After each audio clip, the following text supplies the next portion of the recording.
नरेंद्र मोदी के स्वघोषित हनुमान चिराग पासवान को भारतीय जनता पार्टी एक के बाद एक झटका दे रही है और इन सब चीजों के पीछे सबसे बड़ा कारण नीतीश कुमार है।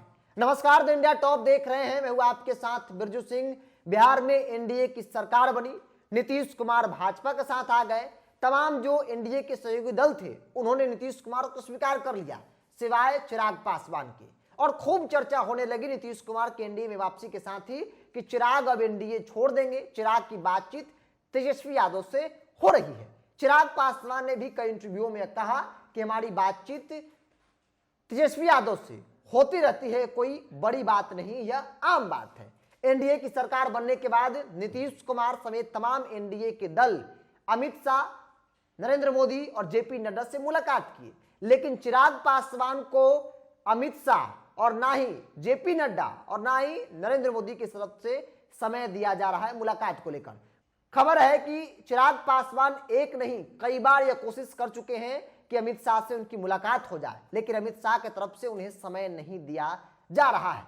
सबसे बड़ा झटका, चूंकि उपेंद्र कुशवाहा मिल लिए, नीतीश कुमार की मुलाकात हो गई, बिहार में एनडीए सरकार बनने के बाद जीतन राम मांझी की फोन पर बातचीत हो गई, लेकिन चिराग पासवान से ना तो बातचीत हुई है और ना ही इनको मुलाकात को लेकर समय दिया जा रहा है। दूसरा बड़ा झटका, जो चर्चा थी कि चिराग पासवान को 2 लोकसभा की सीटें और 1 राज्यसभा की सीटें भारतीय जनता पार्टी देगी, क्योंकि बिहार से 6 राज्यसभा की सीटें जो है वो खाली हो रही है। ऐसे में 2 भाजपा को भेजना है, जिसमें भाजपा ने 2 की 2 सीटों पर अपने उम्मीदवार का नामांकन जो है वो करवा दिया है। मतलब कि जो चर्चा थी कि 1 सीट राज्यसभा का चिराग पासवान के मां को दिया जाएगा, उनको भेजा जाएगा, जो अब क्लियर हो गया, क्योंकि भारतीय जनता पार्टी ने धर्मशिला गुप्ता और भीम सिंह को राज्यसभा उम्मीदवार के तौर पर नॉमिनेशन जो है वो करवा दिया है। मतलब चिराग पासवान को राज्यसभा की सीटें नहीं दी जाएगी। तो ये 2 बड़े झटके हैं। एक, अमित शाह की तरफ से चिराग पासवान को समय नहीं दिया जा रहा है मुलाकात को लेकर।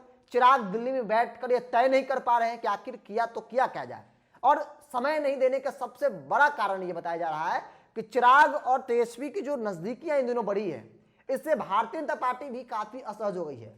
भाजपा को ऐसा लग रहा है कि कहीं ऐसा ना हो कि कहीं चिराग पासवान आने वाले दिनों में भाजपा को धोखा दे दे, और इसीलिए भाजपा चिराग को अब जरा भी भाव देने को तैयार नहीं है।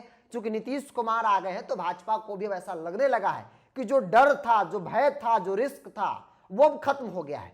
चिराग की मजबूरी है, रहे तो ठीक, ना रहे तो भी फर्क भारतीय जनता पार्टी को नहीं पड़ता है, और इसीलिए चिराग के मुद्दों पर भाजपा बातचीत करने को तैयार नहीं है। भाजपा की तरफ से स्पष्ट शब्दों में चिराग पासवान को बता दिया गया है कि अगर आप 2 लोकसभा सीटों पर चुनाव लड़ना चाहते हैं तो ठीक है, अन्यथा आप अपने रास्ते, हम अपने रास्ते। और इस बात के बाद चिराग के सामने सबसे बड़ा कंफ्यूजन है, वो तय नहीं कर पा रहे हैं कि आगे क्या किया जाए। क्योंकि पशुपति कुमार पारस की तरफ से जो उनके सांसद है, सिवाय चिराग पासवान और वीणा देवी के, अपने तमाम सांसदों को उन्होंने जेपी नड्डा के सामने परेड करवा दिया, जिससे तस्वीरें क्लियर हो गई कि चलो उनके पास इतने सांसद हैं। लेकिन चिराग की हर वो कोशिश मुलाकात को लेकर अमित शाह से समय मांगा जा रहा है, समय तक नहीं दिया जा रहा है। दूसरा बड़ा झटका कि राज्यसभा को लेकर जो चर्चा थी कि चिराग पासवान की मां राज्यसभा जाएंगी, भाजपा भेजेगी अपने कोटे से, लेकिन भाजपा ने अपने 2 उम्मीदवार के नामांकन कराकर इतना तो साफ कर दिया है कि अब राज्यसभा आपको नहीं भेजा जाएगा।